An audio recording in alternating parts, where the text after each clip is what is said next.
నమస్తే, నేను మీ డైటీషియన్ కృష్ణ దీపిక. ఈరోజు మనం కాల్షియం రిచ్ ఫుడ్స్ గురించి మాట్లాడుకుందాం. సో కాల్షియం అనేది మన బోన్స్కి, టీత్కి చాలా అవసరం.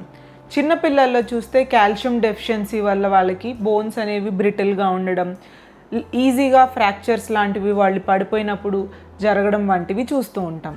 సో కాల్షియంని ఎలా మన డైట్లో డైలీ ఉండేలాగా చూసుకోవాలి? చాలా సింపుల్.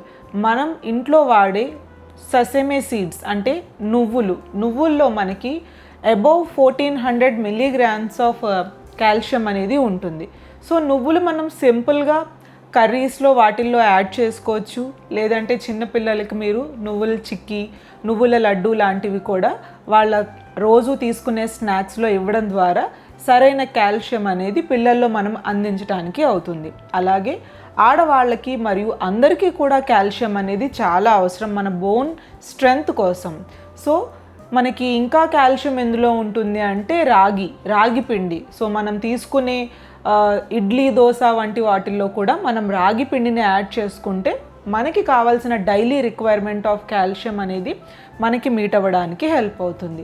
వీటితో పాటు పప్పులు, ఆల్ టైప్స్ ఆఫ్ దాల్స్లో మనం కాల్షియం అనేది చాలా ఎక్కువగా ఉంటుంది. పల్సెస్, అలాగే లెగ్యూమ్స్ వంటివి, రాజ్మా, చోలే, చనా, వీటిల్లో కూడా మనకి కాల్షియం అనేది ఎక్కువగా ఉంటుంది. వీటితో పాటు లీఫీ వెజిటేబుల్స్, సో ఏదన్నా దాల్ మరియు లీఫీ వెజిటేబుల్ కాంబినేషన్లో తీసుకున్నా కూడా మనకి కావాల్సిన కాల్షియం అనేది మనం డైలీ మీట్ అవ్వడానికి హెల్ప్ అవుతుంది. సో కాల్షియం రిచ్ ఫుడ్స్ తీసుకున్నప్పుడు వీటితో పాటు మనకి బాడీలో ప్రాపర్గా వైటమిన్ డి కూడా ఉండేలాగా చూసుకోవాలి. ఎందుకు అంటే కాల్షియం మన బాడీలో ప్రాపర్గా అబ్జార్బ్ అవ్వడానికి వైటమిన్ డి కూడా కావాలి.